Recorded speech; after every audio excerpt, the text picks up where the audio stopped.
BNP chairman Tarique Rahman বলেছেন, একটি মহল নির্বাচন বানচালের ষড়যন্ত্র করছে। তবে দেশ গণতন্ত্রের দিকে নাকি অন্য দিকে যাবে ১২ তারিখে দেশের মানুষকে সেই সিদ্ধান্ত নিতে হবে। দুপুরে রাজশাহীর ঐতিহাসিক মাদ্রাসা মাঠে নির্বাচনী জনসভায় তিনি এই কথা বলেন। তারেক রহমান বলেন, তিনি বিএনপি শান্তিতে বিশ্বাস করে, ঝগড়া ফ্যাসাদে যেতে চায় না। লাখো মানুষের এই সমাবেশে তারেক রহমান ত্রয়োদশ জাতীয় সংসদ নির্বাচনে জয় পেয়ে ক্ষমতায় গেলে ১০,০০০ টাকা পর্যন্ত কৃষি ঋণ সুদসহ মওকুফ করার প্রতিশ্রুতি দেন। এই সময় তিনি বরেন্দ্র প্রকল্প চালু সহ রাজশাহী অঞ্চলের নানান উন্নয়নের কথাও বলেন। হাসান বিশ্বাসের ক্যামেরায় আরও জানাচ্ছেন মাহবুব শিকত।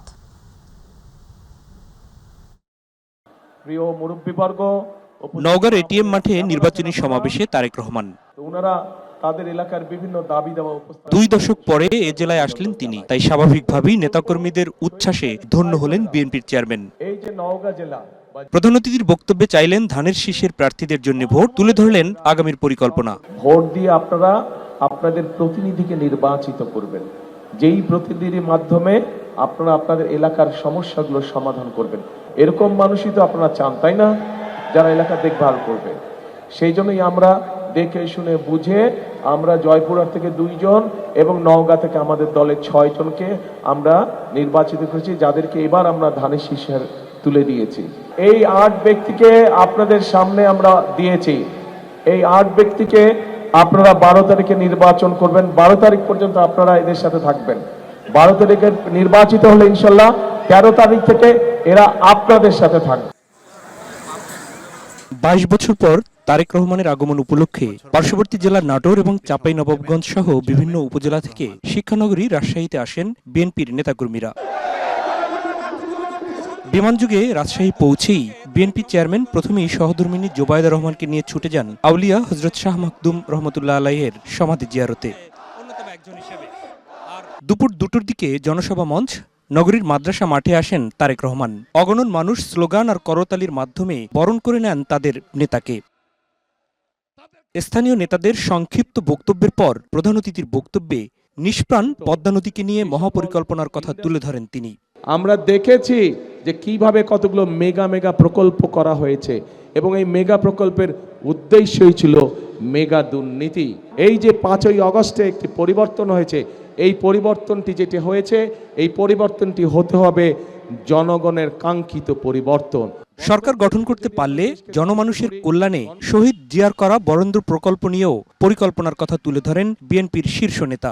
কৃষি পেশা সংক্রান্ত যে সকল ইন্ডাস্ট্রি করা সম্ভব সেগুলোর একটি তালিকা কম বেশি আমরা তৈরি করেছি এবং ইনশাল্লাহ 12 তারিখে নির্বাচনের পরে সরকার গঠনে সক্ষম হলে সরকার থেকে সব রকম সহায়তা দেওয়া হবে। নির্বাচনের আগে দেশে সংগঠিত ভোটে অংশ নেওয়া দলগুলোর মধ্যে যে কোনো বিভেদ হলে সঠিক ঘটনা উন্মোচন করে সরকারকে ব্যবস্থা নিতেও বলেন তিনি। কোথাও যদি কোনো অনাকাঙ্ক্ষিত কোনো ঘটনা ঘটে থাকে, অন্তর্বর্তীকালীন সরকার আছে, তাদেরকে বলবো সঠিক সুষ্ঠু তদন্ত করুন। সেই তদন্তে যদি বিএনপির কোনো ভূমিকা থাকে, সঠিক তদন্ত করার জন্য আমরা সহযোগিতা করব, সাহায্য করব। গণতান্ত্রিক দেশ গড়তে ধানের শীষকে বিজয়ী করারও আহ্বান জানান তারেক রহমান। জনগণের প্রজেক্টকে যদি বাস্তবায়ন করতে হয় তাহলে অবশ্যই গণতন্ত্রকে বাস্তবায়ন করতে হবে, গণতন্ত্রের ভিত্তিকে মজবুত করতে হবে। কারণ গণতন্ত্রের ভিত্তি যদি মজবুত হয় তাহলেই জনগণের কাছে জবাবদিহিতামূলক শাসন দেশে আসবে। রাজশাহীর সমাবেশ শেষে নওগাঁ এবং পরে বগুড়া সমাবেশেও বক্তব্য রাখবেন বিএনপির চেয়ারম্যান। প্রায় 2 দশক আগে তারেক রহমান যখন শিক্ষানগরী রাজশাহীতে এসেছিলেন, তখন তিনি এসেছিলেন বিএনপির শীর্ষ নেতাদের মধ্যে অন্যতম একজন হিসেবে, আর এখন তিনি আসলেন বিএনপির কাণ্ডারি কিংবা সিপাহসালার হিসেবে। চেয়ারম্যান হিসেবে তারেক রহমানকে দেখতে আসলেন এ অঞ্চলের অগণন মানুষ, শুনলেন তার নির্দেশনা। 12ই ফেব্রুয়ারি ত্রয়োদশ জাতীয় সংসদ নির্বাচনে ধানের শীষকে বিজয়ী করতে তারেক রহমান দিলেন নির্দেশনা এবং বিএনপি মানুষের ভোটে নির্বাচিত হয়ে যদি রাষ্ট্র পরিচালনার দায়িত্ব পান তাহলে দেশকে স্বনির্ভর বাংলাদেশ হিসেবে গড়ার কথাও বললেন বিএনপির এই কাণ্ডারি। মাহবুব সৈকত, মাই টিভি, ঐতিহাসিক মাদ্রাসা ময়দান, রাজশাহী। দর্শক, নওগাঁ থেকে বগুড়ায় যাওয়ার পথে আদমদীঘিতে সমাবেশে যোগ দেন তারেক রহমান। তো সেখানে আছে আমাদের সহকর্মী মাহবুব সৈকত, যুক্ত হচ্ছি তার সাথে। মাহবুব, আপনার কাছ থেকে জানতে চাচ্ছি তারেক রহমানের বগুড়ায় সফরকে কেন্দ্র করে সেখানকার নির্বাচনী হাওয়া কেমন দেখছেন এবং পরিস্থিতি কি সে সম্পর্কে আমাদেরকে জানাবেন।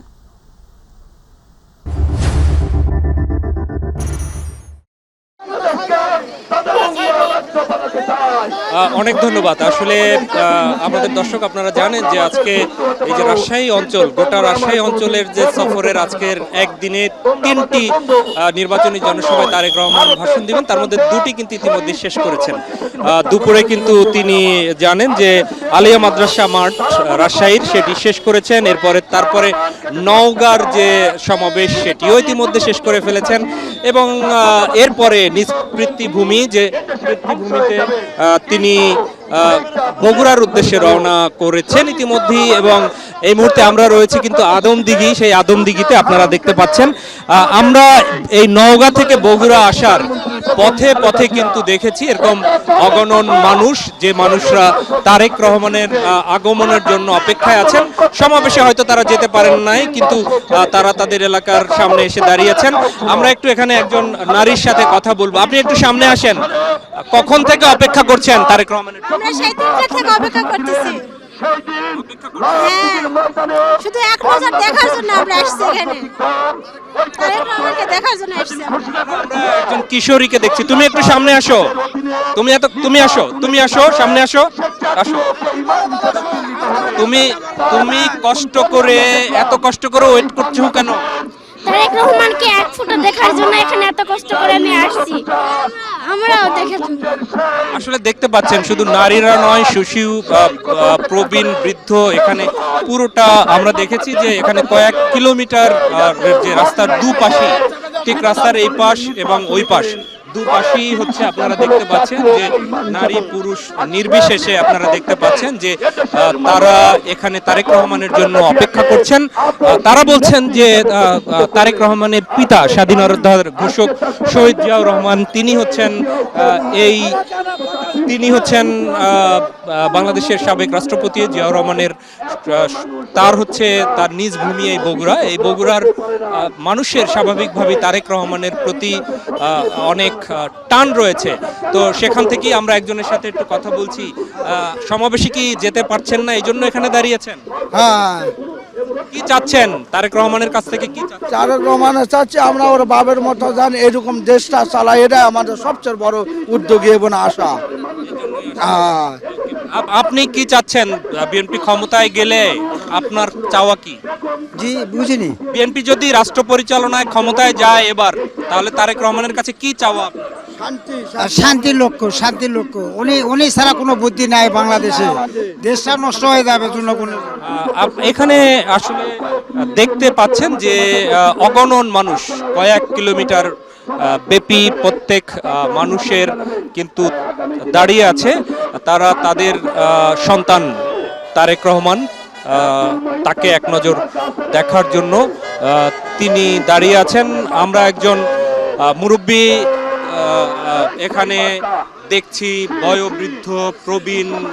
আপনি একটু সামনে আসেন, কথা বলি। আপনি কি করেন, কি পেশায় আছেন?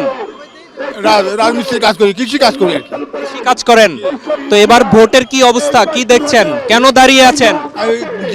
তাদেরকে দেখার জন্য।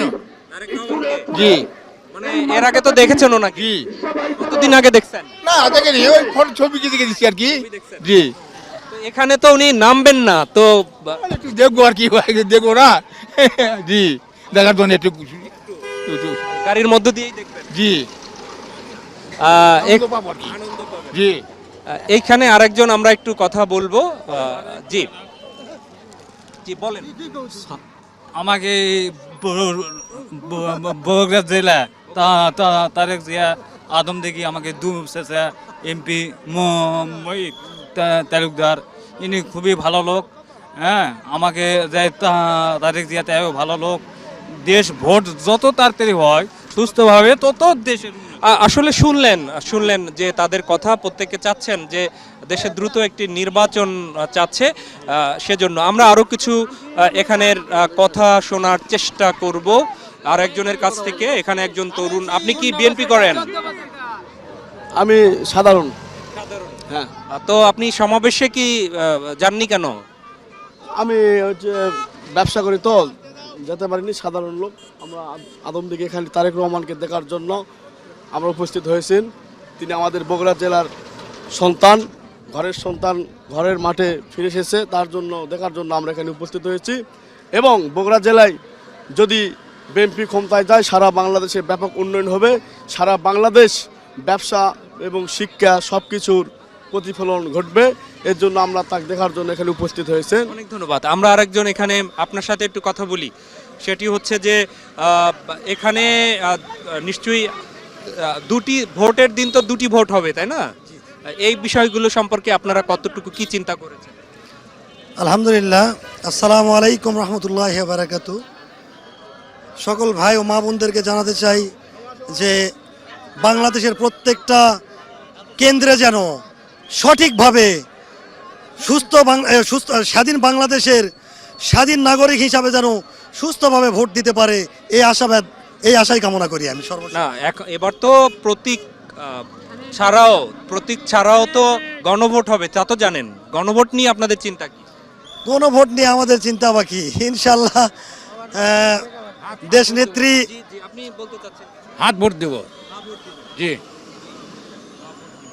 আপনি কি চিন্তা করেছেন এখন, নাকি জানেনই না গণভোটের ব্যাপারে? না জানি আসলে, হ্যাঁ না, এটা হয়তো সেকেন্ড টাইম এই ভোটটা হবে।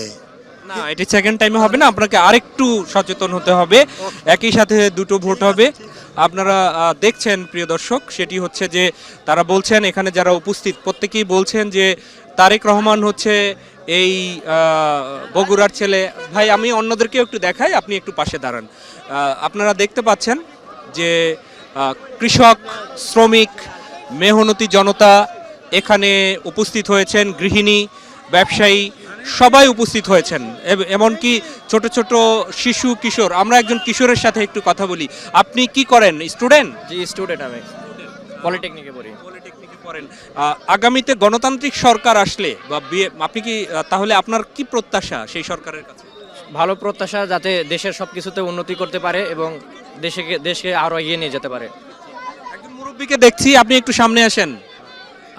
আপনি এর আগে কি ঠিকভাবে ভোট দিতে পেরেছেন? গত 15-20 পারা যায়নি, 15 বছর যাওয়া যায়নি, ভোট দিবে যেতে দেয়নি, যেতে দেয়নি আওয়ামী লীগ। এবার কি চিন্তা করছেন? এবার সুষ্ঠুভাবে যেন ভোট হয়, আমরা মানে ভালোভাবে ভোট দিতে পারবো। আপনি বোধহয় বলছিলেন কি? সুষ্ঠু নির্বাচন চাই আমরা, সুষ্ঠু নির্বাচন, সুষ্ঠু।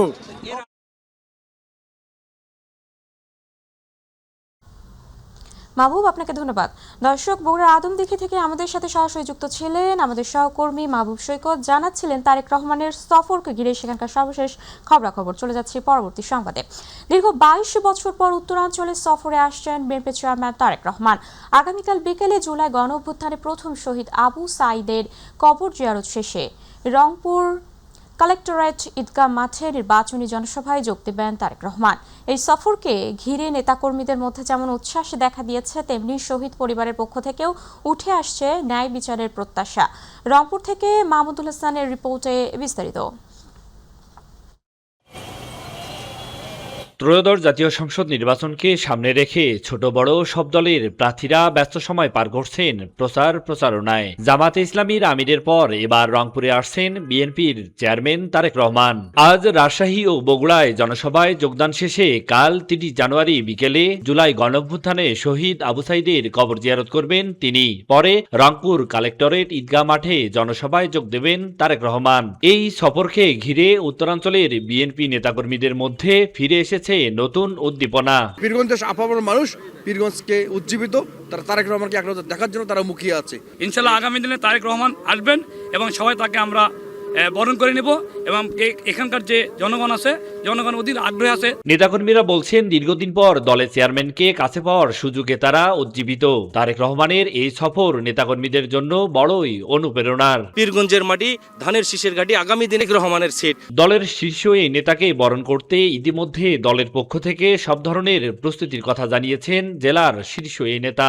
পীরগঞ্জবাসী প্রতিটি মানুষ প্রতিটি ঘরে আবু সাইদের স্বপ্ন এবং তারেক রহমানের আগমনকে ঘিরে এটা আমেজ সৃষ্টি হয়েছে। তারেক রহমানের আগামীকালের এই জনসভা রংপুরের উন্নয়নের জন্য একটি বার্তা বহন করে নিয়ে আসবেন বলে সংবাদ সম্মেলনে জানান বিএনপির কেন্দ্রীয় এই নেতা।